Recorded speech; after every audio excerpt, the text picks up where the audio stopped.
Okay, now we'll talk about the correct standing posture. Okay, now we'll talk about the correct, not incorrect. Incorrect is this. Okay, incorrect is I'm supporting this. Okay, these we will not talk about the incorrect. We will talk about the correct standing posture. कि हमारा खड़े होने का correct posture क्या है.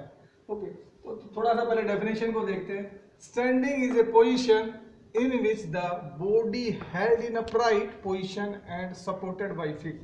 देखिए standing जब हम खड़े होते हैं तो body का हमारा upright position में खड़ा होता है ऊपर की तरफ, and we are standing on our both legs. The whole weight of the body is on our both legs.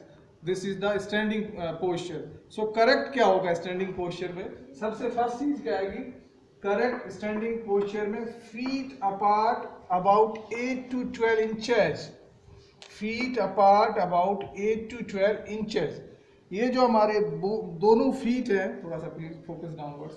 They should be apart from 8 to 12 inch roughly. That means अब देखिए आप you may ask the question कि okay कोई एक like adult है जिसकी 30 साल या 35 साल एज है, heavy body है, tall guy है, so उसका भी इतना ही होगा, और whether a student है 4th class का student है, so how it will be digest कि both should have the 8 to 12 inches gap?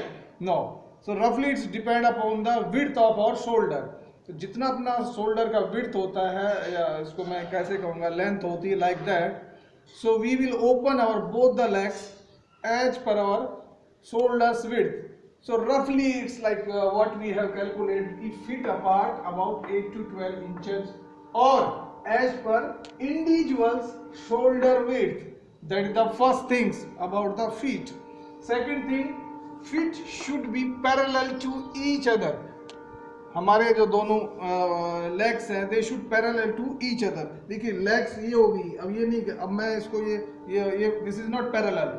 Now both the feets, ये दोनों फीट है, they should, now this is not parallel. Okay, so this feet are parallel to each other. Both the feets, this is not parallel, this is not parallel.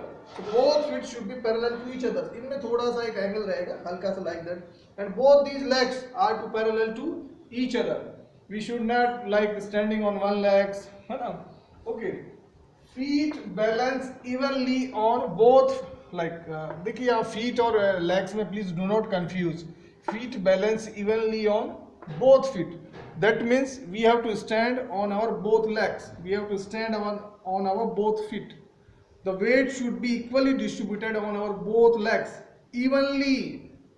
है ना, दोनों में समान रूप से. मैं काफ़ी हिंदी बोलने लग गया हूँ जैसे जैसे वीडियोस बना रहा हूँ. काफ़ी स्टूडेंट्स क्वेरीज कर रहे थे कि सर थोड़ा हिंदी ज़्यादा यूज़ करें, हिंदी ज़्यादा यूज़ करें. तो मुझे लग रहा है जब तक हमारी विधिवत रूप से क्लासें शुरू होंगी स्कूल में, I will be very much comfortable in Hindi, and rather like English मुझे लगता है थोड़ा और पीछे धकेल दूंगा मैं. So anyway we will talking about the evenly कि we should stand evenly. The weight of the body should be evenly distributed on both the legs. अगला जो है कंडीशन है होल्ड हेड स्ट्रेट. देखिए हमारा जो हेड है we should hold it straight. देखिए बाय नेचुरल है, we should not apply any kind of like much force to make this position कि हमें करेक्ट स्टैंडिंग पोस्चर को बनाने के लिए, पोजीशन को बनाने के लिए बहुत एक्स्ट्रा एफर्ट डालना पड़ा. Nothing like that. अगर आप इसकी डेफिनेशन को बोलते हैं तो डेफिनेशन यही बोलती है कि we should not apply, it's like natural. So the next step is that कि होल्ड हेड स्ट्रेट. हमारा जो head it should be straight. Moreover every day in the during the assembly, जो अपनी morning assembly होती है उसमें हम correct standing position आपको बताते ही हैं कि what is the correct standing position.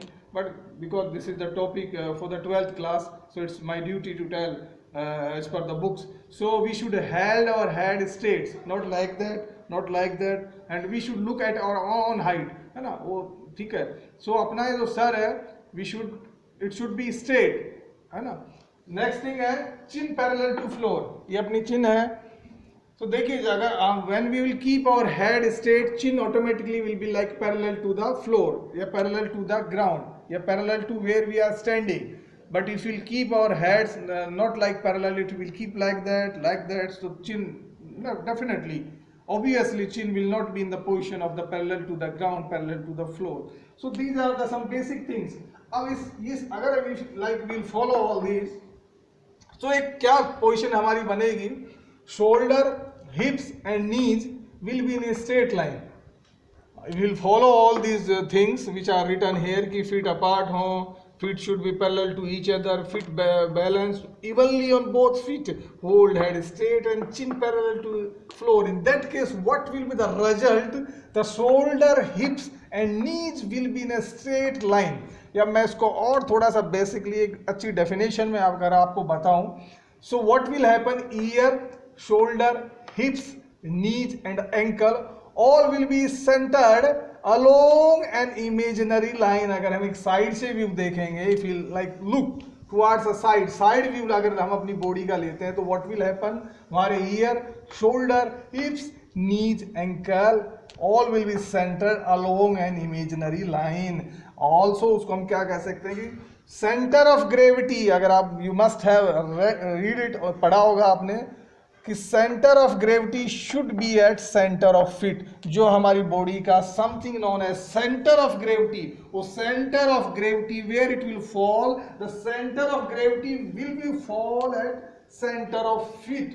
That means अगर हम एक बॉडी का साइड व्यू लेंगे तो हमारा year, shoulder, हिप्स, ankle and as well as so all these will be center along imaginary line एक बनेगी, सेंटर होगी.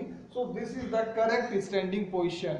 बहुत कॉमन है, इसके लिए we should not apply any kind of force or extra effort to maintain this position. No, very common.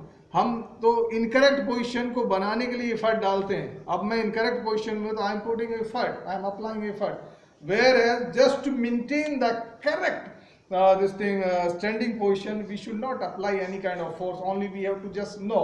देखिए correct position बहुत बड़ा रोल प्ले करती है लाइफ में. जो एट दिस स्टेज आप स्टूडेंट्स हैं, आपकी एज 18 है, 20 है, इस एडोलसेंस है, इसको just you are crossing 17, 18 whatever. So in this case अगर इस एज में आपको लग रहा होगा कि ये इट्स अ वेरी कॉमन, बहुत छोटी चीज़ है position. In the later stage of life, when you will cross 30 and especially 40 or 50, you will realize कि इनके बहुत बड़े impacts हैं इन postures के. If you are following wrong postures lifestyle, आप सो रहे हैं तो you are having a big pillow, बड़ा pillow, huge pillow under your neck, and if you are just sitting, you are just most of the times bending your knees forward, or just taking support of something, or like that towards left or right, or like, and if you are just okay, so these small things will going to play a big role in your life. And if you are, my dear students, if you don't follow these, you may be in the problem of like scoliosis एक है, अपना backbone related problem है, वो हो जाएगा. अपना खाइपोसिस एक backbone problem है, उसके पेशेंट बन सकते हैं जो इसको फॉलो नहीं करेंगे. अपना नॉक नीज की प्रॉब्लम हो सकती है, फ्लैट फुट की प्रॉब्लम हो सकती है, इसके लिए स्पॉन्डिलाइटिस, जॉइंट रिलेटेड प्रॉब्लम हो सकती है, ओके, आर्थराइटिस की प्रॉब्लम हो सकती है, लॉट ऑफ प्रॉब्लम्स.